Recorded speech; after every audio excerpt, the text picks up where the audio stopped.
Charleston Traffic and Transportation Committee. Thank you all for joining in virtually, and ask Councilmember Brady if he'd lead us with a moment of silence or a invocation, please. Yeah, I can do an invocation. Thank you. Lord of all, we ask for your blessings and wisdom as we emerge on the other side of the COVID-19 pandemic. We ask for your wisdom and guidance as we strive to provide equity and freedom of mobility for all of your children residing in the city of Charleston. Amen. Amen. Thank you. All right, first order of business is approval of minutes from April 14th, 2020. Do I have a motion? So moved. Second. Any additions, deletions, discussion? All in favor? Aye. Opposed? The ayes have it. Next, I think, Mr. Benjamin, you're back. Clemons Ferry Road Phase 2 Maintenance Agreement for approval. Mr. Benjamin. Yes, sir. Yes, Chair. So the Berkeley County is embarking on their Phase 2 of the Clemons Ferry widening project, widening from 2 lanes to 4 to 5 lanes. Is a project that goes from Jack Promise to SC 41. Usually with these projects, and actually both items that have to do with roadway projects on the agenda today, city has their preferences about multi-use space, lighting, landscaping, irrigation, and otherwise. And so what usually happens is they send it to the Parks Department. We coordinate with them so they can review and go back and forth with them to figure out what that is. And then we accept a maintenance agreement along with the project for those specific items. So the maintenance agreement is very specific about what those items are: the multi-use, the lighting, the irrigation, and the landscaping, and just asking your approval on that coordination there as this project moves forward. I have a motion. Chairman, I move for approval. Second. Okay, any discussion? Questions for Mr. Benjamin? All in favor? Aye. Opposed? The ayes have it. All right. Folly Albemarle Maintenance Agreement, also for approval. Mr. Benjamin. Yeah, so if you remember our last meeting, we had a transportation sales tax project from Charleston County that we had asked for improvements that they had awarded. This again is an agreement with regards to the maintenance of landscaping and irrigation. If you know this intersection at Folly and Albemarle, it's a glaring missing piece of connectivity. One of the lessons that we learned in working with the cities of New York and Vancouver for the Ashley River crossing, they said to us explicitly, if folk can't get safely on or off the bridge, there's no reason to build a bridge. And so though this might seem as a small piece of project, it's an important aspect of connectivity there. And so just grateful for the coordination with the county on it. Just asking your approval regarding the maintenance agreement. We do have county staff on just in case there's any specific questions. Okay, need a motion first, please. Got a motion? I move for approval. A second? Second. All right, we've got a motion, a second. Any questions? Is there someone from the county on? She is. She just sent me her number. Last 4 digits are 16. I just unmuted everyone, so. Uh-oh, I might want to mute them back up. Is there any questions on this before we unmute everybody from the council? I guess not. All in favor? Aye. Aye. All right. No, the ayes have it. All right. Easy, moving right along. Update on the towing contract. Okay. Mr. Thank you, Cooper. Councilmember Seegings. We just wanted to come to the committee and update you on where we stand with the new towing contract. We issued a bid back in the middle of February, received proposals back in the middle of March. We received 4 proposals. We went out towards the end of April 22nd, I believe. Steve and Scott Newsom and myself went out and inspected the 4 sites, and 2 of the vendors were deemed non-responsive. That left Turkey's Towing and Jennings Towing, and we just wanted to update you on how that broke out. The new contracts are such that Turkey's will have the contract for zones 2 and 4, which is James and Johns Island and Daniel Island, and Jennings will have the contract for downtown and West Ashley. That's a 1-year contract with 4 options. The contract was put in place last Friday. Yes, sir. I'm sorry. That's it. If there's any other questions, I'm not asking for any action. We just want to give you an update. If there's any questions, I'll field those from the committee. All right, any questions from the committee on the updated towing contract? I'm not sure we even all knew it was out for bid. So you said it's been signed, it's in place now? Yes, sir. The previous contract ended on the 7th of May. Right. As you can imagine, it took us with the COVID situation, the inspections, we kind of took a while to get those squared away before we were okay to go out to do the inspections. All right, any other questions from Mr. Cooper? I guess it's I'm probably, just, you said a contract. Is there another one yet to implement then, Mr. Cooper? Or There's actually 2 contracts. Turkeys has a contract for the islands, if you will, James Right. and John. right? Jennings has a contract for downtown and West Ashley. So they both went into effect. This Yes, week. ma'am. Yes, ma'am. any other questions? All right, I see the mayor's joined us. Mayor, do you have a question? Yes, sir. I'm Mayor. good. I was just saying hi. Oh, hey there. We're glad you're here. So far, we've had a Clemons Ferry Road Phase 2 maintenance agreement update and a Folly Albemarle maintenance agreement. Both have been approved. And then Mr. Cooper just gave us the update on the towing contracts.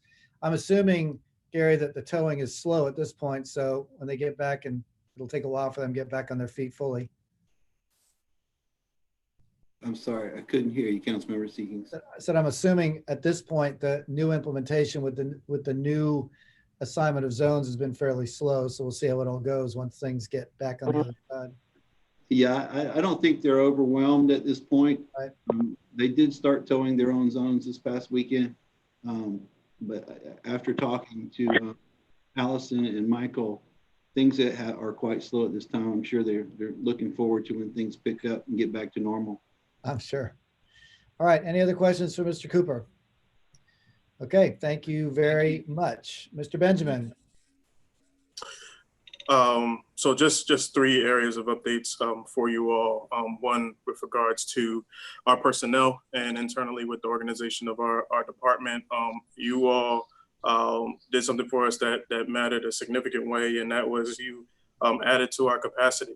And I'm happy to say that as of today, our entire PEO dispatch team has been hired. We're finalizing the hiring of the assistant signals manager under Troy Mitchell, who's an internal hire, been with the city for 35 years and done amazing work. And then also the assistant manager under Michael Mathis, who's a 15-year veteran from SCDOT. Actually ran the maintenance office up in Orangeburg, but lives in Mount Pleasant and wanted to be closer to the work. So I'm just excited about getting those on par. I think I've said this to some of you, but knowing the task that you all put on me in terms of the organization of the department, we really wanted to have in each division teams, really kind of having that tandem of visionary and operations functions occurring. And so we're really excited about that actually being the case now, that within our parking division, within our signs and markings division, within our signals division, that we'll have this tandem of teams working together to really make those divisions what they're supposed to be. So I'm just offering thanks and just letting you know that we're keeping the ball moving. Once we get them fully on board, definitely would love to bring them to our next committee meeting for you all to be able to get your eyes on them and know who they are, know who to pick up the phones or call and otherwise. So I'm just excited about that. A quick thing, obviously we're in hurricane preparedness mode. One of our obligations for the signal maintenance agreement is to do yearly inspections of all 200 plus signalized intersections. That process has been completed. One of the other things that we looked into that I just wanted to give a heads up because of occurrences last year is we were able to begin identifying contractors for temporary signal systems. If you remember last year, we had a couple of intersections, not only that were knocked out of power, but some that were knocked down or otherwise. And some of them were major intersections that have a lot of traffic come through them, right? Over at Magwood, over in West Ashley, off of Glen McConnell, Charlestown, right off of Old Town Road, et cetera. And so we want to be prepared ahead of time for that. And so we've actually been coordinating with a couple of contractors for rental equipment in that regard. So hopefully that's something we don't have to use, but just in case, wanting to be ready to go with that type of equipment there. So, and then the other piece is just some quick updates about SCDOT coordination efforts. We've now done with SCDOT 20 intersections throughout the city for enhanced pedestrian safety at them. So really glad about that partnership and wanting to enhance that. SCDOT will be with us at our next TNT meeting. Hopefully still organizing schedules, but the plan is for them to be there for two topics. One, to give you an update on the first two of the 4 road safety audits that were conducted by SCDOT headquarters, that being King and Meeting Street. And then also to give you a heads up on another partnership we've been doing with them with the improvements of Folly and Formosa and Yeamans. These are intersections that have been hot topics for those citizens who live over there.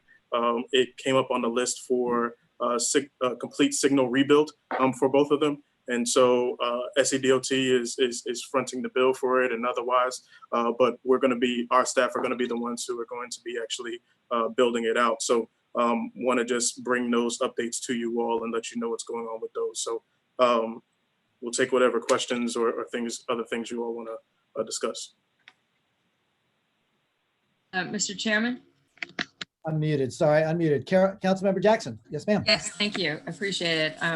I'm sure I'm not the only one who's been reading a lot of email recently that I consider very thoughtful and relevant suggestions about, I know we've been talking about looking more carefully at how to encourage more pedestrian and cycle use of some of the downtown streets in particular, experimenting with Hampton, Garden. I think I know that the Public Works Committee heard the mayor's proposal for changing that schedule again.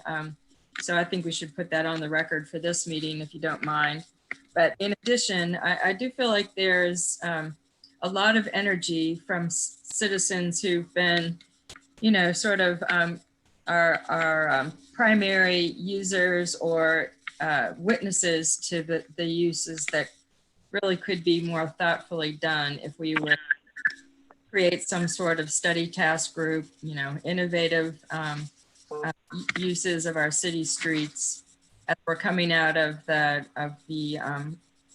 recovery and helping businesses, more familiar to people who currently drive by, if they were walking by and bicycling by.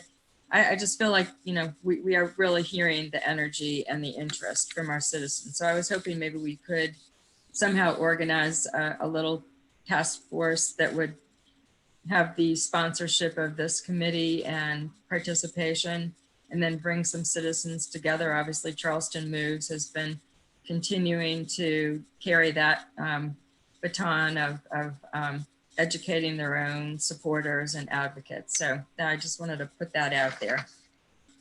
So maybe a quick update on Hampton Park, at least, Mr. Benjamin, and then we can talk a little further on the other issues that were just raised.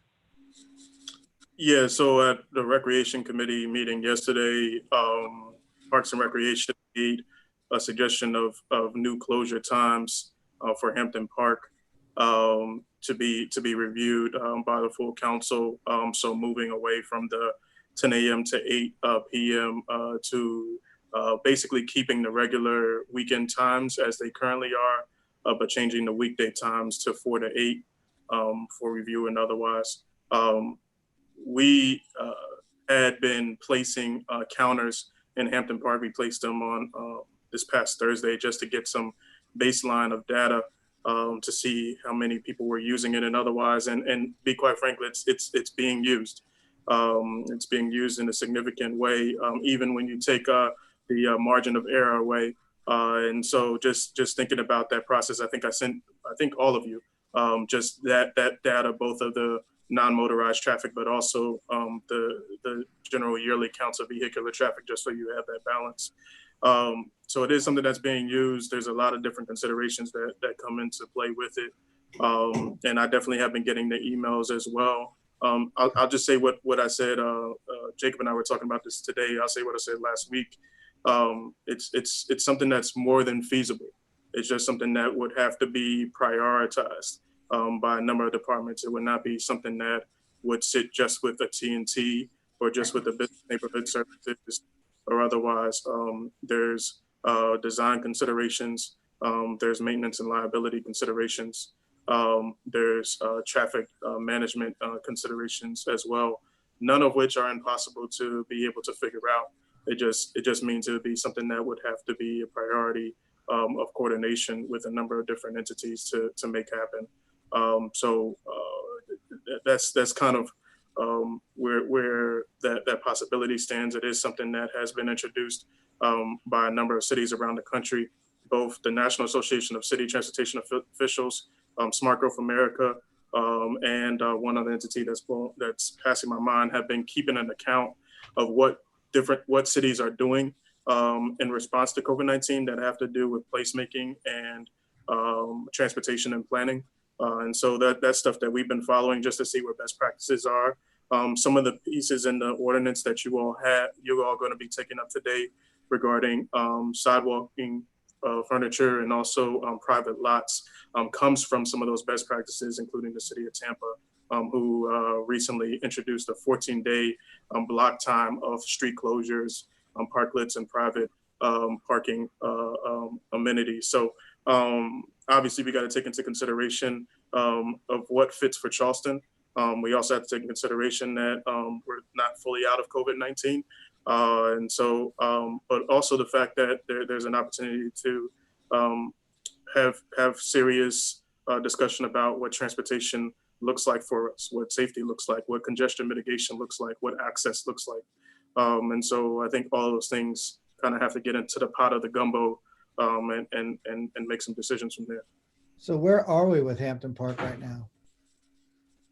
It's my assumption the dates the new times were presented at the Invocation committee. I think they're supposed to be reported out from there.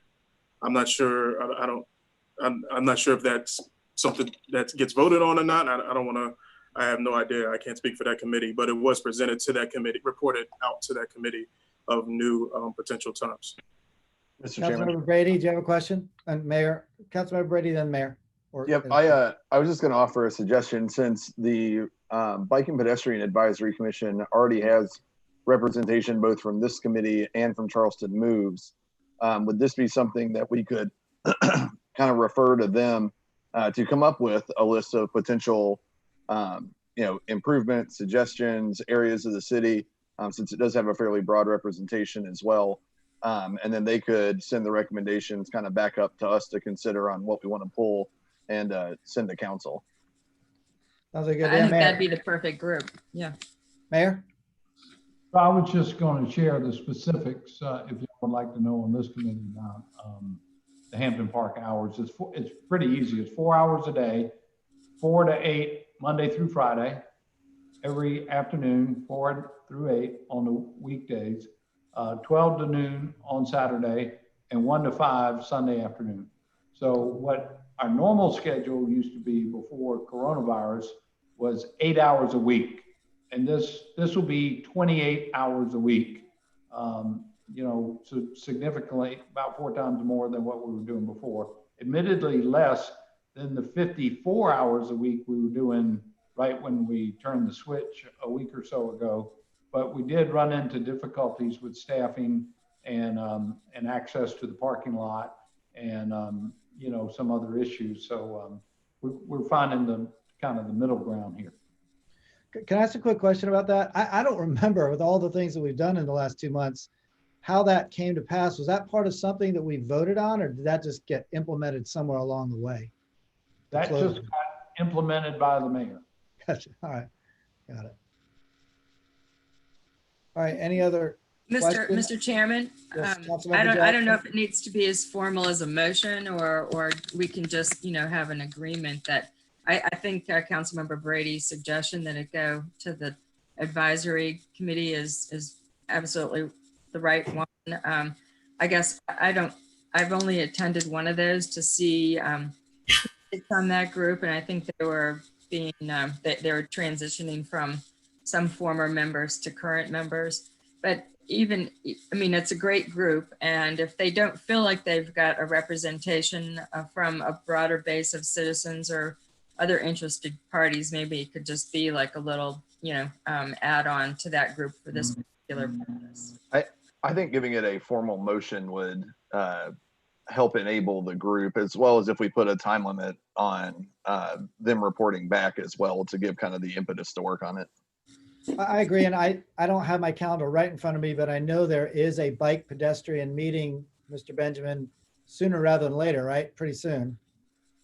Technically, because we skipped the March one because of COVID, we met in April, and by ordinance, we're supposed to meet every other month. So we would have to call, if y'all want us to meet immediately, we would have to call in a special meeting to meet in May, and then, report out whatever timeline you all deem necessary. I feel confident that that group will not have a problem with getting together in short order. So do I have a motion? I move that they meet in May for this particular purpose of studying suggestions and making recommendations back to the TNT and then the full council if necessary on how to enlarge the opportunities for bike and ped uses of city streets, and that general, because they'll come back with specifics for us to act on. And I would hope that maybe we could correspond that with what we're hoping is going to be the end of our emergency period of middle of July. So make it 2 months. Does that make sense? So the motion is to send the Bike Ped Advisory Committee a directive from this committee to take a look at some best practices for street closures or adjustments, meet in May and report back before middle of July. Is that the motion? Yes, and I think we have a meeting in July the 3rd week. So if they could report back in time for us to have a committee meeting, that would be great. Do I have a second to that motion? Second. Councilmember Brady has seconded it. Any discussion? All in favor? Aye. Bye. Opposed? The ayes have it. Great. We'll get it over there, Mr. Benjamin. I guess you'll take the lead in setting that meeting up. Yes, sir. Okay, great. And we do have, just for your information, Councilmember Jackson, we do have a now fully populated committee again, which is active. And I'm sure there's probably at least one listening in on this meeting. So we'll That's get great. it over to them pretty quickly. That's really great. Thank you. I hear her laughing, so she's definitely listening. Anything else to come before the committee? I know we've got a very busy schedule ahead of us this afternoon. Let's just go around the table. Mr. Mayor, we'll ask you, do you have any questions, comments for the committee for the greater good? No, sir, I'm good. Thank you very much. Councilmember Brady? Yeah, I just want to give a shout out to Keith for the responsiveness that his department continually shows whenever constituent concerns or comments or complaints come in. They always handle them right away and with a great deal of professionalism. So I want to thank him for being able to lead the department in that manner. Great, thank you. Councilmember Jackson?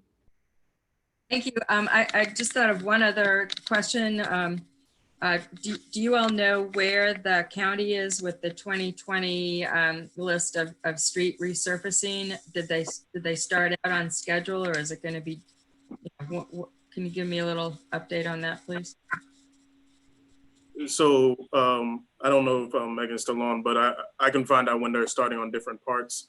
They usually put out a letting and let the particular neighborhoods know that they're coming through R.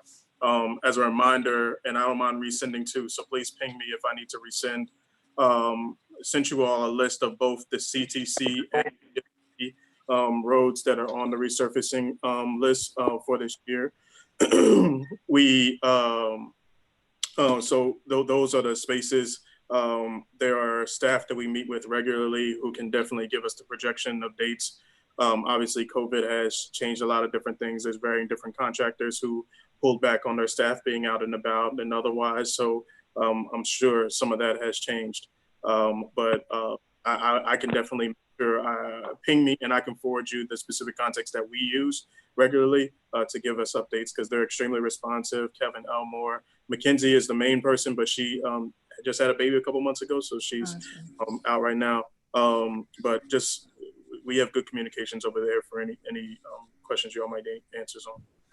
All right, That'd be good. great. I will ping you. I don't know if I'm the only one, but I sort of wanted to do some horse trading of streets that were in my district that I don't think are as critical as some other streets that, you know, I've been hearing about. So I know we had that initial conversation when Mr. Metzler was still filling in for Director O'Brien, and I would like to follow up on that. So I will do that myself, but I just thought in general, they probably were behind. So thank you. All right, thanks. Councilmember Del Chapo. I don't have anything. The only suggestion I do have is for that advisory committee to keep in mind that a lot of folks can only get downtown with a car. If I want to go anywhere off of Daniel Island, my only choice is a vehicle. And so to be sensitive to some of those things, and also to folks who don't have the ability to bike ride or walk any lengths, especially, you know, long distances, to just be sensitive to those parameters as they're looking into various alternatives. Great. Well, hopefully we'll get the Danielle and Ferry working again soon, and that option as well. Well, thank you all. Mr. Benjamin, just a couple really quick things. I think, if I'm not mistaken, enforcement of residential parking districts is going to go back in place tomorrow. Is that correct? Yes, sir. We have noticed that to everybody.